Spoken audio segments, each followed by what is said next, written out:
Welcome back.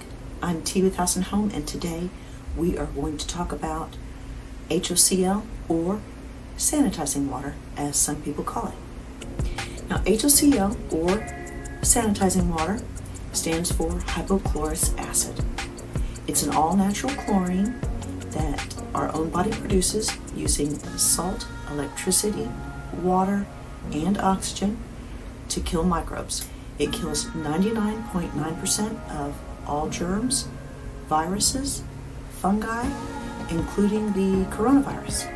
It has a fresh scent, it doesn't fade colors, it destroys odors, so you can use it to freshen up fabrics, your furniture, your bedding.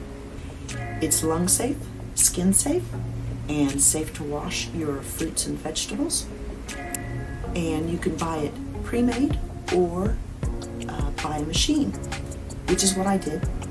My machine makes 1 liter at a time, and coming up I will be showing you how I make it, how I store it.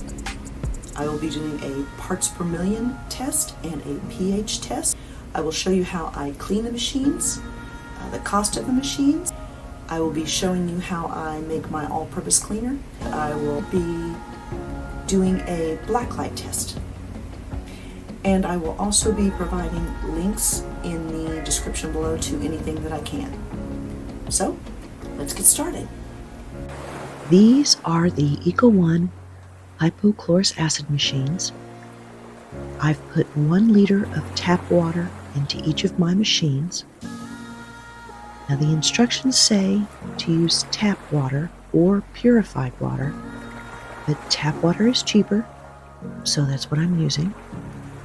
Now the process needs pure salt, no additives, no iodine, no anti-caking agents, nothing like that, just pure salt. Just make sure the ingredients read salt and nothing else. Now, this spoon comes with the machine. I've measured the spoon. It's 1/4 teaspoon or 1 gram.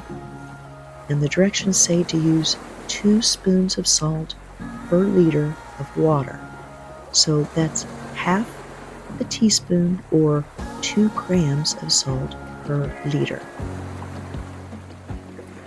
From what I've read, the cleaner the water, the longer it lasts. So if you aren't using it often, I would probably use purified water. But I go through it so fast that I'm fine with using my well water. They also say add a bit of vinegar, and I'll tell you why later. It's not one of the necessary ingredients to make HOCL, so I don't use it.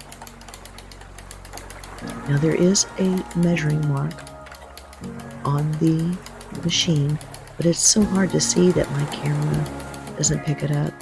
But you should be able to see it in the live. Just hold it up to the light. I can see it, and I don't have the best vision. So you should be able to see it.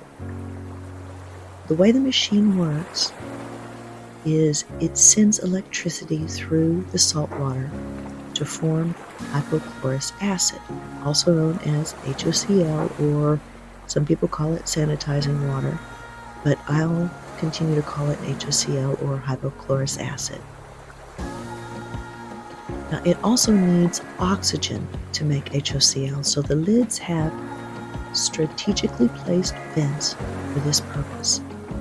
Now, according to the directions, the lid is placed with the nose towards the handle, so that's what I'm doing.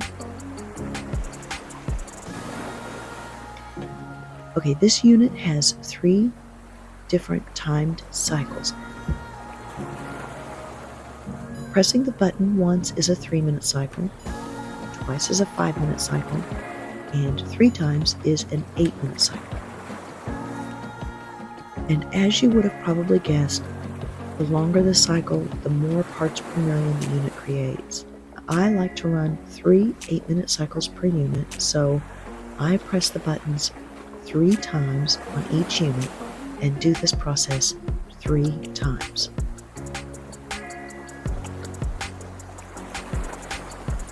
And see, you can tell the unit is working when you see the bubbles rising from the bottom. And third time's a charm.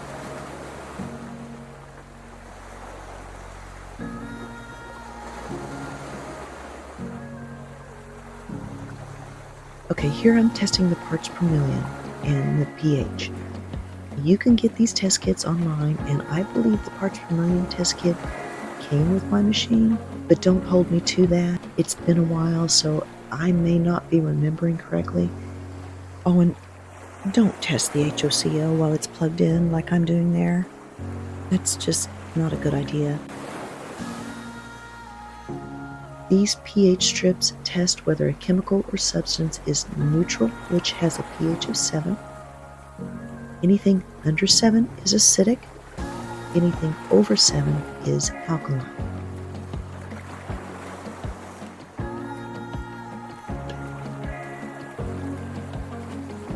Now what you don't want to do is what I'm doing here and leaving it in the water too long and unnecessarily double dipping it like I've done, because you get this, that's no good. You can't read that. All it takes is a second, so just take your strip and dip it in there for 1 second. I count 1/1000. Now it looks like it's close to a pH of 7. The more acidic the HOCl is, the stronger it is, so this is why the instructions say to add a bit of vinegar when making it. But I hate the smell of vinegar, so I don't use it. And so I figure making more parts per million will make up for it. That's just my reasoning. Some articles I've read have said it's optimal at a pH of between 3 and 6, but others say between 5 and 7, so who knows. Now I'm testing the parts per million. Unfortunately, my testing strip kit doesn't go past 200 parts per million, so I'm just guessing here, but it looks like more than 200 parts per million. I'm thinking closer to 300 parts per million. But from what I've read, letting it sit for 1 minute at 200 parts per million is the amount of time needed to disinfect. So the more parts per million, the less time it takes to disinfect, and vice versa. But since it has a pH of around 7, it's safe to use on almost all surfaces, which is another reason why I don't use vinegar to lower the pH. And I say almost all surfaces as a disclaimer because I haven't literally tried it on all surfaces, so I can't make that claim that it is safe for all surfaces. I'm just saying, so far it hasn't damaged any surface that I've tried it on. Now, hypochlorous acid is finicky. It doesn't like being exposed to sunlight. HOCl degrades over time anyway, but sunlight helps speed up the degradation process, so I keep it in a non-transparent or opaque bottle, which is what this is. A black opaque bottle would be ideal, but I don't have one, so I keep it in this bottle that used to hold isopropyl alcohol. But I also keep it under the sink, so it's in the dark most of the time. From my research, when it's exposed to sunlight, it starts to degrade after 4 days. But if you keep it sealed in a cool, dark, dry area, it won't start to degrade for at least 2 weeks and have very little degradation over several months. Now this bottle is a 1-gallon bottle, which is 3.78 liters, but it can hold 4 liters. And when it comes to cleaning the machines, the instructions say to just rinse with tap water, but most tap water and purified water have minerals, so you'll probably get hard water buildup in the titanium electric plate in the bottom of the machine, and that hard water buildup prevents the machine from working as efficiently as it should. So over time you'll see less bubbles and you'll get less parts per million because the minerals on the plate are blocking some or even all of the electricity from getting into your salt water. So I use a citric acid water solution. Now, use it at your own risk because I haven't actually read that it's okay to use. I'm just saying it's worked for me so far, and I've cleaned my machines at least 10 times over the past 18 months or so, and my machines still work great. Now, citric acid is safe to use on metal. Just don't use it on copper or brass because it will ruin those metals. I use 2 tablespoons of citric acid per 280 milliliters of tap water. The citric acid I'm using now is not my favorite. I'll show you which one I prefer coming up. And I buy it in bulk and just keep it in an old herb bottle.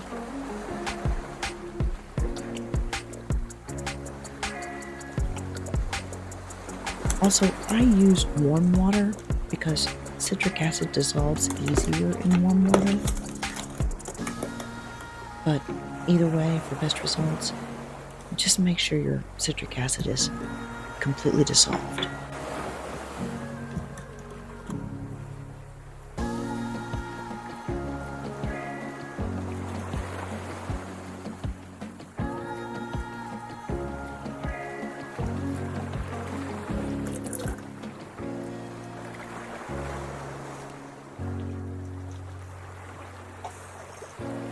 Now see, you can tell it's working from the bubbling action.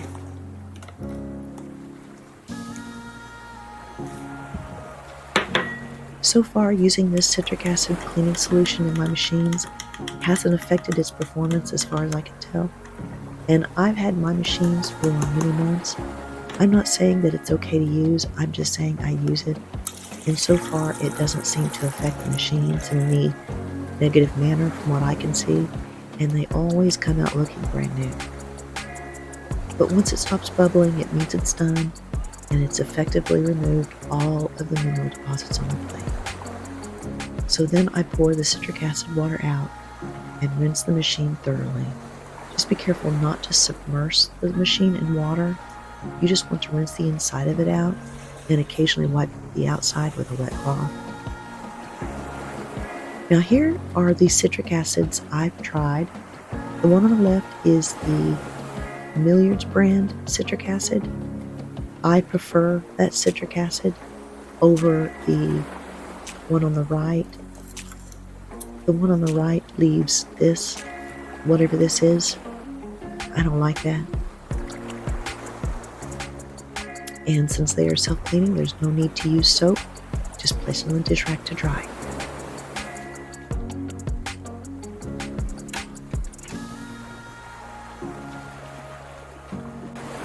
Now here I'm making my all-purpose cleaner. It's just HOCL and Sow Suds.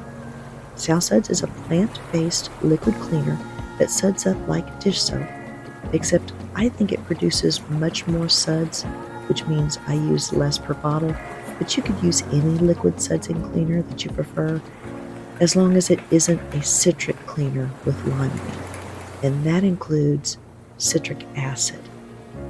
Mixing these two together will produce secondary organic aerosols that are toxic, so stay away from limonene. Now here I have a 17-ounce bottle I've slipped into a black bottle sleeve to help prevent degradation from sunlight. Now I fill it up with HOCL and add just a drop of Sow Suds. That's really all it takes. Then I shake it up real well and I'm good to go. So do I think HOCL is worth it? Yes. Yes, do I think buying the machines are worth it? Definitely. These machines were around $150 when I purchased them back in March. But if you buy HOCL by the gallon, it costs anywhere from $25 to $40 a gallon. So the machine pays for itself after 2 or 3 gallons. And I've read that the machine is capable of running 3,000 8-minute cycles, so it ends up costing me around 30 cents for 4 liters. So super cheap compared to buying it by the gallon. Now here's the Blacklight test.